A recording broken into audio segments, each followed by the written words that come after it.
Hello guys, আজ দেখো আমাদের চিকেন হবে বাড়িতে। খুবই ভালো লাগছে। তো মা চিকেনটাকে ম্যারিনেট করার জন্য চিকেনে পেঁয়াজ, হলুদ, পরিমাণ মতন হলুদ দিল। এবার লঙ্কা গুঁড়ো দিয়ে দেবে। চিকেনের ঝাল হলে তবেই তো চিকেনটা খেতে ভালো লাগে, তাই তো? আমার তো খুবই ভালো লাগে চিকেনটা একটু ঝাল ঝাল হবে। তারপরে পরিমাণ মতন লবণ দিচ্ছে, কারণ চিকেনে একটু লবণ বেশিই লাগে, কারণ চিকেনটাও বেশি তো লবণটাও একটু বেশি দিতে হবে। আর চিকেনে ভালো লবণ না হলে ভালোভাবে খেতেও ভালো লাগে না। এবার এইদিকে কড়াইতে তেল গরম করতে দিয়ে দিয়েছে। এগুলো আদা বাটা, পেঁয়াজ। এবার চিকেনটাকে আদা বাটা, রসুন, তেজপাতা এবার সর্ষের তেল দিয়ে ভালো করে মেখে নেবে, যাতে চিকেন পিসের প্রত্যেকটাতে ভালোভাবে হলুদ লঙ্কা মিক্স হয়ে যায়। এবার ওটাকে ভালো করে মাখিয়ে নিতে হবে। এইভাবে রান্না করলে কিন্তু রান্নার স্বাদটা একটা আলাদাই রকমের এসে যায়। সত্যি খুব ভালো লাগে খেতে, তোমরা করে দেখবে বাড়িতে। এবার ভালোভাবে মাখানো হয়ে গেলে এটা একটু ঢাকা দিয়ে রেখে দেবে। এবারে এদিকে কড়াইতে তেল গরম হয়ে গেছে, তাই মা 5 ফোড়ন দিয়ে দিচ্ছে।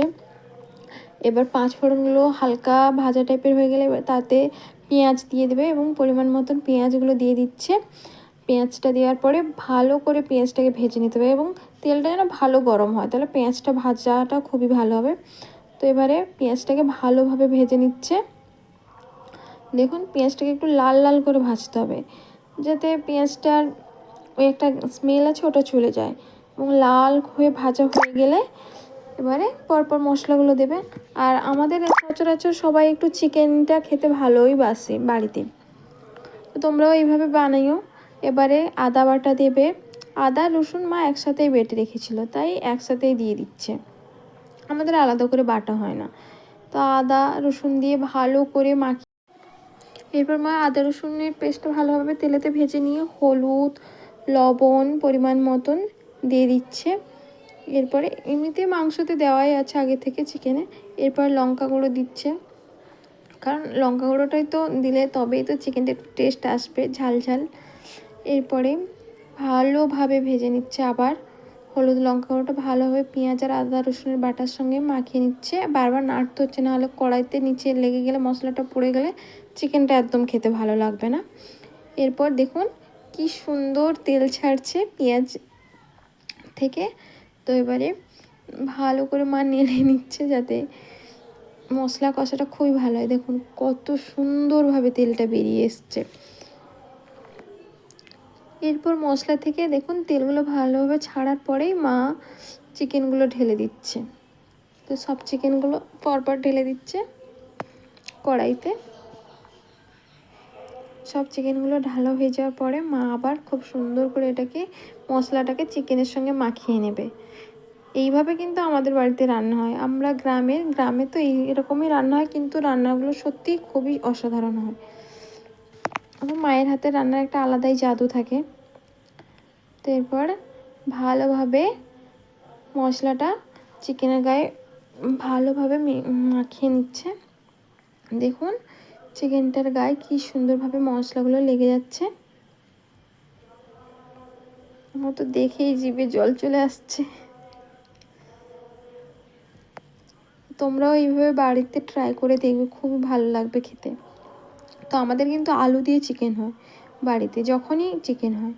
তো এইভাবে আলু দিয়ে দিচ্ছে, সব আলুগুলো দিচ্ছে। অনেক আলু দেওয়া হয় আমাদের কিন্তু। তো আলুগুলো দিয়েও ভালোভাবে মাখিয়ে নেবে মা।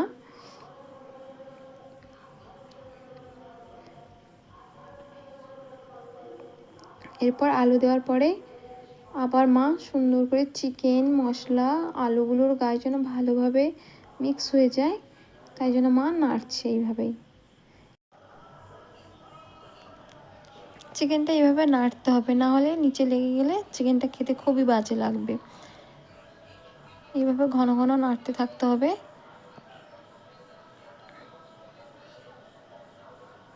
দেখুন চিকেনটা খুবই সুন্দরভাবে মশলাগুলো চিকেনের গায়ে লেগে গেছে। এবার চিকেনটা প্রায় কষা হয়ে এসছে, কারণ চিকেন থেকে দেখুন জল ছাড়ছে। এরপর মা চিকেনটায় জল দিয়ে দিচ্ছে। এবার চিকেনগুলো সিদ্ধ হবে, আলুটাও সিদ্ধ হবে। তো এইভাবে করবেন। এবার পরিমাণ মতন জল দিয়ে দেবেন।